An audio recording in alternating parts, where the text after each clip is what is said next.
بسم اللہ الرحمن الرحیم۔ ایک سوال ہے جو آج کل بہت زیادہ پوچھا جا رہا ہے اور بڑا اس کا بھی بار بار اس کا مطالبہ ہوتا ہے، اور وہ ہے بٹ کوائن۔ یہ آج کل ایک نیا بزنس نکلا ہے، اور اگر میں یہ کہوں کہ یہودی اپنی چالیں بدل بدل کر مسلمانوں کو کسی نہ کسی طریقے سے حرام کھلانا یا ناجائز کھلانا یہ اس کا مشغلہ ہے، چالیں بدلے گا۔ کھانے پینے میں سنت رسول چھڑانے کے لیے اس نے کیا کچھ کیا ہوا ہے آپ کے سامنے ہے۔ نبی اکرم صلی اللہ علیہ وسلم نے ارشاد فرمایا کہ دائیں سے کھاؤ دائیں سے پیو۔ یہودی چونکہ مسلمانوں سے سنت چھڑانا چاہتے ہیں، یہودی ہوں یا کوئی بھی دوسرے غیر مسلم ہیں، تو وہ کیا کرتے ہیں کھانے کے لیے؟ آج کل جو سلسلہ بنا ہوا ہے، چلے میں ہاتھ میں پکڑ لیتا ہوں، آج کل جو سلسلہ چل رہا ہے وہ چھری اور کانٹے کا۔ تو آپ کو معلوم ہے چھری عموماً دائیں ہاتھ میں پکڑ کے اور کانٹا ایسے چبو کے منہ میں ڈالتے ہیں۔ کس ہاتھ سے کھایا؟ کس ہاتھ سے کھایا جاتا ہے؟ بائیں ہاتھ سے۔ اب انہوں نے چھری کانٹے کو ایک ماڈرن ڈیزائن دے کے مسلمانوں کو بائیں ہاتھ سے کھلایا، اور پینے والوں کا سسٹم بھی ایسا ہی ہوتا ہے۔ اگر دائیں ہاتھ میں کبھی سینڈوچ پکڑا ہوا ہو تو بائیں ہاتھ میں پیپسی ہوتی ہے۔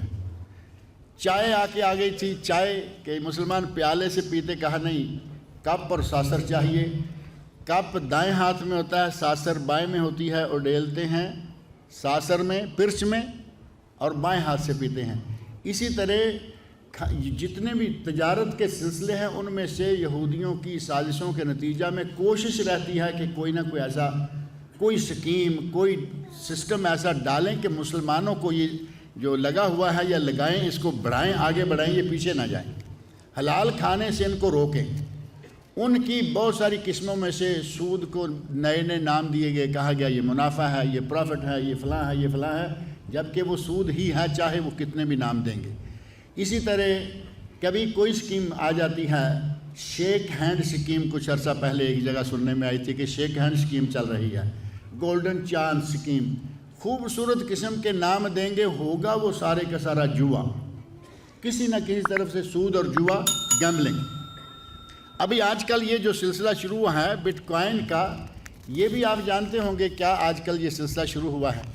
ایک کچھ عرصہ پہلے تک یہ جو سسٹم چل رہا تھا نا شیئرز کا، ہوا میں شیئر ہیں، کوئی اس کا کوئی وجود نہیں ہے، کمپنی نہیں، فیکٹری نہیں، مل نہیں، ایسے نام دیا اور شور کر دیے، شیئر لوگ لے رہے ہیں، دے رہے ہیں، منافع مل رہا ہے، نقصان ہو رہا ہے، لیکن اصل میں اس کا وجود ہی نہیں ہے۔ اسلام ایسی کسی چیز کی اجازت نہیں دیتا، اسی سے ملتا جلتا یہ آج کل نیا نام ایک آ گیا ہے بٹ کوائنز۔ لوگ راتوں رات کروڑ پتی اور لاکھ پتی ہو رہے ہیں، راتوں رات غریب ہو رہے ہیں۔ اسلام میں ایسا کوئی بزنس نہیں ہے جس میں کوئی آدمی راتوں رات کروڑ پتی ہو جائے۔ اسلام میں بڑے واضح، صاف ستھرے اور آسان طریقے سے بزنس ہیں۔ یہ کبھی لاٹری آ جاتی ہے، یہ کوریا کی لاٹری ہے، یہ تھائی لینڈ کی لاٹری ہے، بھئی کہاں سے لاؤ گے حلال لاٹری تم؟ چاہے کوریا سے آئے وہ بھی غیر مسلم، تھائی لینڈ سے آئے تو وہ بھی غیر مسلم۔ ان لاٹریوں میں لوگ اپنی تباہیاں بھی کر رہے ہیں، کچھ کو آ جاتا ہے تو مزے کر رہے ہیں، لیکن وہ بھی حرام ہے۔ حلال کھانے کے لیے آپ کو آج کے دور میں، جیسے پہلے کسی نے سوال کے شروع میں لکھا تھا کہ آج کے پرفتن دور میں حلال روزی کمانا بھی ایک بہت بڑا اجر و ثواب کا کام ہے۔ حلال کے ذرائع بہت کم ہوتے جا رہے ہیں، یا ان کے اندر کوئی نہ کوئی چیزیں ایسی داخل کی جا رہی ہیں کہ آدمی کسی نہ کسی طرح سے پزل ہو جاتا ہے کہ میں کیا کروں۔ یہ کوئی بھی ذریعہ جس ذریعے سے کوئی آدمی سمجھے کہ میں راتوں رات آسمان پر چڑھ جاؤں گا، یہ ذریعہ اسلام میں جائز نہیں ہو سکتا۔ اسلام میں تجارت کے اصول طے ہیں، اور ان تجارت کے اصولوں میں سے ایک بہت بڑا اصول یہ ہے کہ چیز آپ کے سامنے موجود ہے، اس کی قیمت لگائیں، اس کو اٹھا کے اپنے گودام میں لے جائیں، پھر اس کو بیچیں۔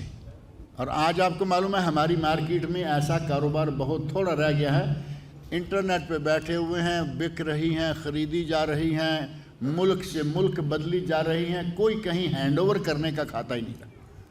جبکہ اسلام نے کہا کہ جب تک آپ اپنی ملکیت میں کسی چیز کو نہیں لے لیتے تب تک آپ آگے نہیں بیچ سکتے۔